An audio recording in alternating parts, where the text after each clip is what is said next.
ሻሎም ሻሎም ሻሎም ቤተሰብ እግዚአብሔር አምላኽ ሰላም ጸጋ ምሕረት ናይ ክርስቶስ ምስ ኩልኩም እዩ ኣነ ሓኹም ሰላሐዲን ካብ ሲአርጂ ኢንተርናሽናል ቸርች ስቶክሆልም ስዊድን እዚ ንጎ ሰዓት 5 ናይ ንጎ ዝፍኖ ፕሮግራምና ሓፂር ንመዓልቲ ዝኸውን ቃል ንካፈለሉ ንዝበለጸ መዓልቲ ዝበለጸ ቃል እንረኽበሉ ስፍራ እዩ መዓልትኩም ዝበለጸት ክትኮነልኩም ኣብዚ እንዳኣትኩም ዝበለጸ ቃላት ተቐበሉ ኢኹም እግዚአብሔር አምላኽ ስሙ ዝተባረኸ ይኹን ሎም እንካፈሎ ቃል ከም ዝብል እዩ بخمين مأسن نايزل عالم هيوت نقبل بخمين مأسن نايزل عالم هيوت نقبل إذا نايزل عالم هيوت بحال بخمين إنا نقبلا معسك إنا نقبلا ريهم مصحف قدوس لنايزل عالم هيوت قلوص بزخونه منجدي ابزح سفراتات بخمي كنرخبا خم نخيلن معاس دما خم نرخبان اقوميتلنا يو اذا نايزل عالم هيوت ام مدر زولو مانم عينت واغا زي متنا هيوت يا اذا هيوت زيا ناي مدر زي كونت ناي لعلي ناي سماي هيوت يا اذا هيوت زيا زوي هيوت تبحال يا اذا زوي هيوت تبحال God kind of life ناي املاح عينت هيوت مالت كام مدر زي كونه كاب لعلي زخونه سمياويت ناي ملوكوت زخونت يا يسوس نزل عالم سمو زتبارخ يكون سلازي اذا هيوت زيا بخمي انا نكافلا اذا هيوت زيا بخمي انا نقبلا اذا هيوت زيا ماسينا نقبلا سماويت هيوت ناي لعلي هيوت ناي سماي هيوت ناي زل عالم هيوت زوي زخونت هيوت مصحف قدوس وانجيل يوحنس معراف 17 خمس يبل تقص سلسته املاح حقي نسخا بينخا مخانكا اتي زلأخكايو يسوس كريستوسن كفلتو نايزل عالم هيوت ازي ايرو يسوس كريستوس نايزل عالم هيوت منجدا نجيرونا املاح حقي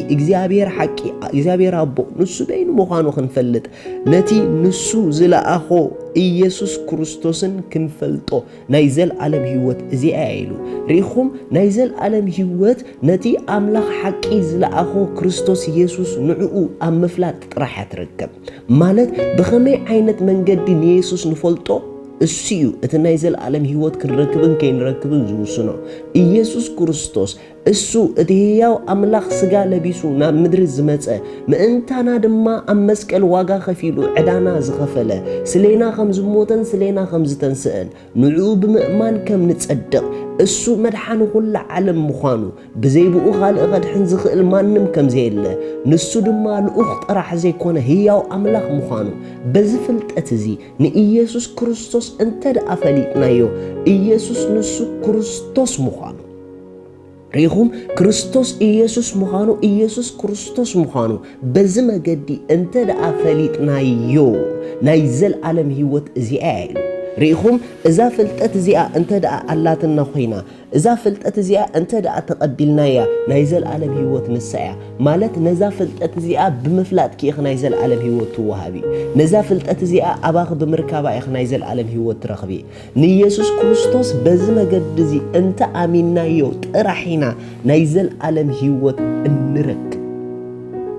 يسوس كريستوس نزل عالم قويتاي مخنياتو نيسوس كريستوس بيناي ملكع نفلطو بطعمي امبورتانتيو اتي اغزابير نفطرت كدحن زل اخو انكودو نسو مخانو حدا ودو نسو مخانو مالت كريستوس اتي ناي اغزابير قال سغا لبيسو زتغلص مخانو كريستوس نسو تياو املاح مخانو كريستوس نسو تمدحنا عالم مخانو سب نعو بمأمان نايزل عالم هيوت كم زركب نزا امنت زيا انت دا بصحنايا اذا حق انت دا اتينا مقد نايزل عالم هيوت زيا امبار نايزل عالم هيوت بزح صبو نغرات مسكبرنا انمصو يكونن يسوس كوما ايبلنا نايزل عالم هيوت نعو بمفلات كم تركب ينجرونا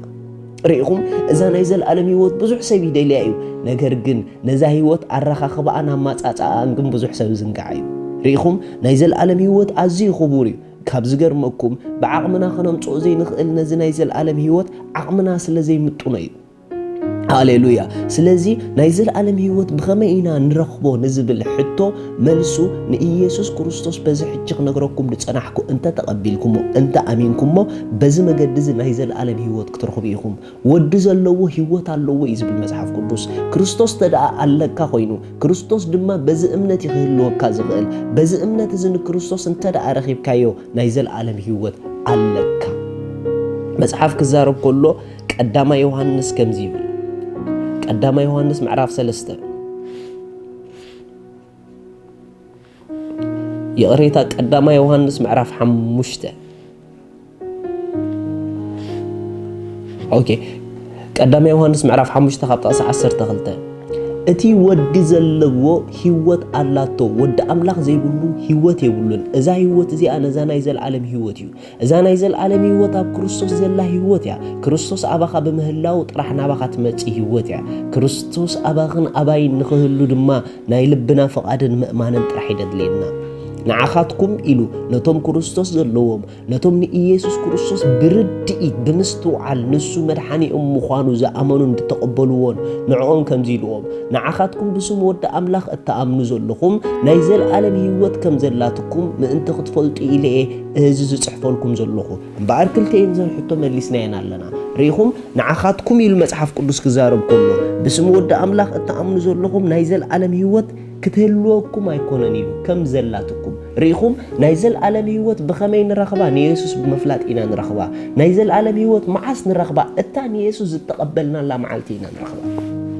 ሪኹም ገለገለ ናይ ዘለዓለም ህይወት ካብዚ ምድሪ ዝናብ ሰማይ ምስከና ንረኽቦን ንጅምሮን ህይወት ይዝመስሎም ጌጋ መጽሓፍ ቅዱስ ከም ኢኮነን ዝምህረና ናይ ዘለዓለም ህይወት ኣብዚ ምድሪ ዝኮለና ንጎይታ ሓቂ ንዕኡ ብምእማንናን ብምቕባልናን ኣብ መንፈስና እንቕበሎ ህይወት እዩ ድሮቲ ህይወት ኣባና ኣሎ ስለዚ መጽሓፍ ቅዱስ ንዓኹም ኢሉ እቶም ብኢየሱስ ክርስቶስ ተኣምኑ ናይ ዘለዓለም ህይወት ከም ዘላትኩም መታን ክትፈልጡ ከም ዘላትኩም ኦሬዲ ኣባኹም ከም ዘላ ክትፈልጡ ስለዚ እቶም ንኢየሱስ ክርስቶስ በዚ መገዲ ዝተቐበልኩሞ ናይ ዘለዓለም ህይወት ኣብ ሰማይ ክትህልወኩም ከይትጽበዩ ኦሬዲ ሕጂታ ናይ ዘለዓለም ህይወት ኣባኹም ኣላ እዛ ህይወት እዚኣ ድማ ዘዌ ላይፍ ትበሃል እዛ ህይወት እዚኣ ድማ ካብ ናይ ምድሪ ዓቕሚ ዝሓለፈ ካልእ ዓቕሚ ዘለዋ ካልእ ክእለት ዘለዋ ካልእ ዓይነት ክብሪ ዘለዋ ናይ ሰማይ ሰማያዊት ህይወት እያ እዛ ህይወት እዚኣ ከመይ ድንቂ ዓይነት ህይወት መስለኩም እዛ ህይወት እዚኣ ዘለዎ ሰብ ኣብቲ ናይ ቅዱሳን ከተማ ከኣቱ ይፍቀደ እዩ ብጀካ እዛ ህይወት እዚኣ ናይ ቅዱሳን ከተማ ክንኣቶ ኣይፍቀደናን እዩ ብጀካ እዛ ህይወት እዚኣ ምስ እግዚአብሔር ኣቦ ክንሓብር ኣይፍቀደናን እዩ እዛ ህይወት እዚኣ ኣዝያ ግርምትን ክብርትን ህይወት ኣብ ዝኸበረን ዝበለፀን ስፍራ ክትነብር ተኽእለካ ህይወት እያ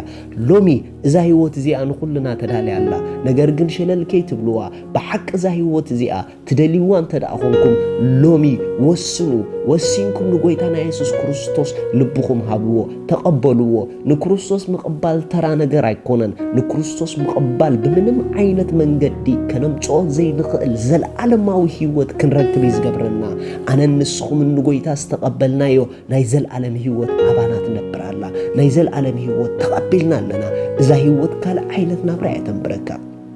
ስለዚ ብሩኻት ሎሚ እቶም ብሓቂ ነዛ ህይወት እዚኣ ትደልዩ ሰባት ተደኣ ኣለኹም ኮንኩም ኣነ ናይ ዘለዓለም ህይወት ክቕበል ሕጂ ይደሊ እትብሉ እንድሕር ኮንኩም ሕጂ ናይ ዘለዓለም ህይወት ክትቅበሉ ትኽእሉ ኢኹም ሰብ ብልቦ ኣሚኑ ይጸድቕ ብኣፉ ተኣሚኑ ይድሕን ስለ ዝብል መጽሓፍ ቅዱስ እቶም ዝደለኹም ሰባት ብሓቂ ተረዲእኩም ዝደለኹም እዛ ጸሎት እዚኣ ምሳይ ጸልዩ እግዚአብሔር ኣቦ ስለ ውድኻ ኢየሱስ ክርስቶስ የመስግነካ ኣለኹ ይኣምን ኣለኹ ኢየሱስ ክርስቶስ ስለ ኃጢአተይ ከም ድተሰቕለ ዕዳ ኃጢአተይ ኩሉ ከፊሉ ከም ዝፈጸሞ ይኣምን ኣለኹ ስለ ኃጢአተይ ከም ዝሞተ በሳልሰይቲ መዓልቲ ኣምላኽ ካብ ምውታት ከም ዘተንስኦ ንጽድቀይ ይኣምን ኣለኹ ኣብ የማን ኣምላኽ ከም ዝተቐመጠ ይኣምን ኣለኹ